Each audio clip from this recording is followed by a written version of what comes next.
खुलुमबाय बे समाव बडोलेण्ड इंखं टेलिभिजननि स्टुडिय'आव आं मिथिका नार्जारी दिनै मोनाबिलिनि गाहाय रादाबफोराव दङ। बासुगावआव फिन डाकाति गहेना आरो नोगोद रां लुथिनानै लांदों। सनितपुराव हा सिंनिफ्राय लाख रां बुरखांदों। चंडीगढ़ उरां गाथोननि मुंखौ सोलायसिगोन।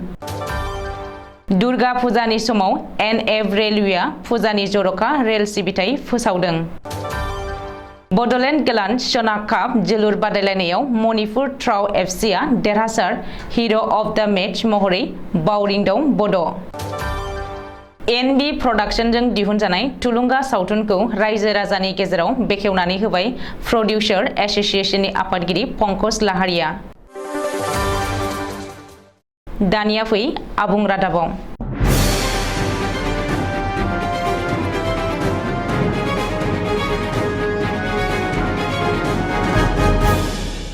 चिरां जिल्लानि बासुगावआव फिन डाकाति जाथाय गोबौ हाथियार दिन्थिनानै सनानि गहेना आरो नोगोद रां लुथिनानै लांदों। दिनै सोरांसि समाव जादों बे जाथाया। मिथिनो हानाय बादिब्ला बासुगाव नोगोरनि राजासारां ओनसोलनि थागिरि आरो फोरोंगिरि गिरिधर शर्मानि न'आव दिनै फुङाव सोरांसि साब्रै डाकाइतफोरनि मोनसे हानजाया गोबौ हाथियार दिन्थिनानै लाख रांनि गहेना आरो नोगोद रां लुथिनानै लांदों।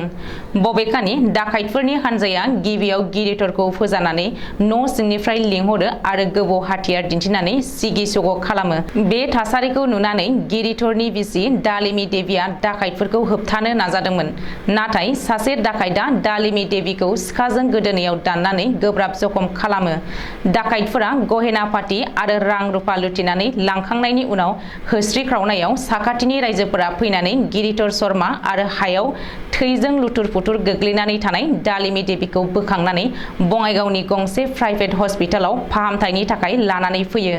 बे जाथायनि बागै खौरां मोननाय लोगो लोगो बासुगाव पुलिसनि मोनसे टीमा गिरिधर शर्मानि न'आव थांनानै जाथायनि बागै नायबिजिरनो जागायहैयो होननानै मिथिनो हादों।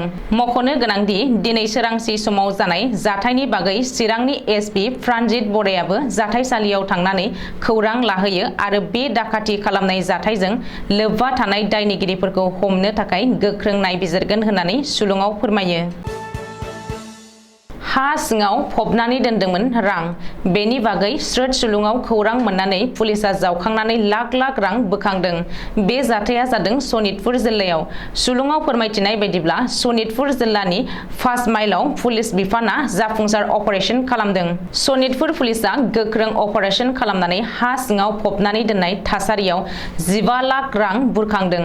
पुलिसा सुलुङाव फोरमायथिनाय बायदिब्ला सनितपुर जिल्लानि तेजपुर बरघाट पुलिसनि थानानि बेन्दोंआव थानाय 5 माइलनि थागिरि श्यामपु कविराज आब्दुल करिमसनि न'आव पुलिसा थांनाय हरनि 3 रिंगायाव सिग्रोमनानै फबनानै दोननाय 15 लाख रांखौ बुरखांदों।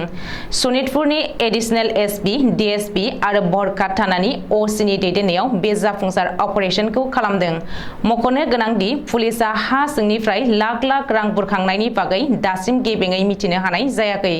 अब्लाबो पुलिसनि नायबिजिरनायनि गेजेरजों बेनि आन्दोनि गासै जाथाया सोराङाव फैगोन होननानै पुलिसा फोरमायदों। चंडीगढ़ उरां गाथोननि मुङा सोलायसिगोन।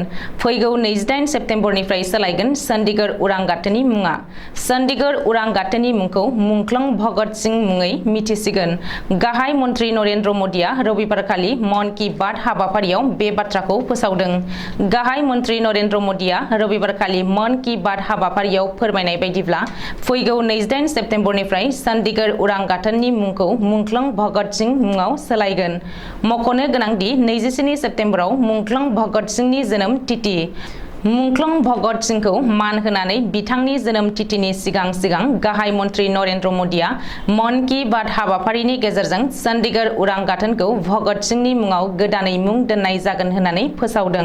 मन की बात हाबाफारियाव गाहाय मन्त्रि नरेन्द्र मदिया चंडीगढ़, पान्जाब आरो हारियानानि रायजो राजाफोरखौ साबायखर होनानै बुंदों दि चंडीगढ़ उरां गाथोननि मुंखौ गोदानै दोनफिननायनि बागै माखासे सान सिगांनिफ्रायनो सानबोनाय जादोंमोन आरो फैगौ 28 सेप्तेम्बर खालि चंडीगढ़ उरां गाथोननि मुंखौ अफिसियेलि सोलायनाय हाबाफारिया आबुं जागोन।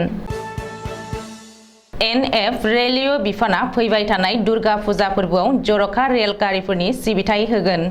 दुर्गा फुजा फोरबोनि समाव दावबायारिफोरनि बिहिरखौ नोजोर होनानै जर'खा रेल गारि सालायनो थांखि लादों होननानै एनएफ रेलवेनि चिफ पाब्लिक रिलेशन अफिसारआ खौरां बिजोङाव फोसावदों। एनएफ रेलवेनि प्रेस बिबुंसाराव फोसावनाय बायदिब्ला दुर्गा फुजा फोरबोआव गंसे जर'खा रेलखौ मोन 6 ट्रिप आरो गुबुन गंनै रेलखौ मोनसे ट्रिपनि थाखाय सालायगोन। फुजानि जर'खा रेल नाम्बारा 05-639 खौ सिलचर कलकातानि गेजेराव मोन 6 ट्रिपनि थाखाय 29 सेप्तेम्बरनिफ्राय 3 नभेम्बरसिम मोनफ्रोमबो बृहस्पतिबारनि फुंनि 6 रिंगायाव सिलचरनिफ्राय जागायगोन आरो सानजौफु 1 रिंगायाव कलकाता सौहैगोन आरो गिदिंबोफिननायनि थाखाय रेल नाम्बार 05-640 कलकाता सिलचर रेलगारिखौ मोन 6 ट्रिपनि थाखाय 30 सेप्तेम्बरनिफ्राय 4 नभेम्बरसिम मोनफ्रोम शुक्रबारखालि कलकातानिफ्राय बेलासि 3 रिंगायाव जागायगोन आरो रबिबारखालि 12:30 रिंगायाव सिलचर सौफैगोन। बबेखानि दुर्गा फुजानि बे जर'खा रेलगारियाव गासै मोन 20 डाब्बाफोर थागोन। बेनिनो गंब्रै एसि 3 टायार, गंसे एसि 2 टायार, गंसे 13 स्लीपर आरो गंनै लगेज बेन एबा डाब्बाफोर थागोन। बे जर'खा रेलगारिया new Haflong, Lumding, Guwahati, new Bongaigaon, new Jalpaiguri, Kishanganj, Malda town आरो बान्देल जंक्शनाव दावबायारिफोरनि थाखाय थाबथागोन। गुबुन गुबुन रेल स्टेशनाव बे रेलगारिनि थाबथानायनि समफारिखौ IRCTC नि वेबसाइटआव मोननो हागोन।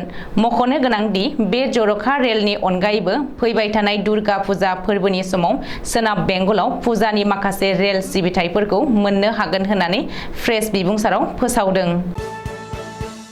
उदालगुरि जिल्लानि भेरगावआव डिमाकुसियाव एबसु आरो डिमाकुसि गेलेमु आफादनि जथाय बानजायनायाव खुंनाय डिमाकुसि बडलेण्ड गेलान्स सना काप फुटबल बादायलायनाया मैया जोबनानै थांबाय। डिमाकुसि स्टेडियामाव आसाम आयेन आफादनि बुंथिगिरि बिश्वजित दैमारिया बेखेवनाय गेलेनायाव ट्राउ एफसि मणिपुरा कलकाता रेलवे एफसिखौ 1 गलाव फेजेननानै देरहासार जायो।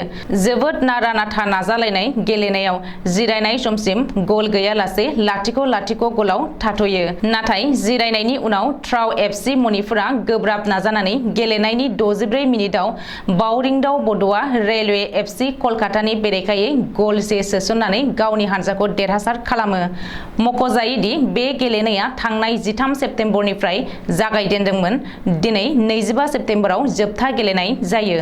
बे जोबथा गेलेनायनि सिगां गोजोननि फारौ लोगोसे बेलुन बिरहोयो बुंथिगिरि बिश्वजित दैमारि, MP दिलीप सयकिया, EM रनेन्द्र नार्जारी, राकेश ब्रह्म, दावबायसा बर' थुनलाइ आफादनि गाहाय नेहाथारि प्रशान्त बर', एबसुनि आफादगिरि दिपेन बर', गाहाय नेहाथारि कनिन्द्र बसुमतारी आरो गोबां गेदेमा मोनहा।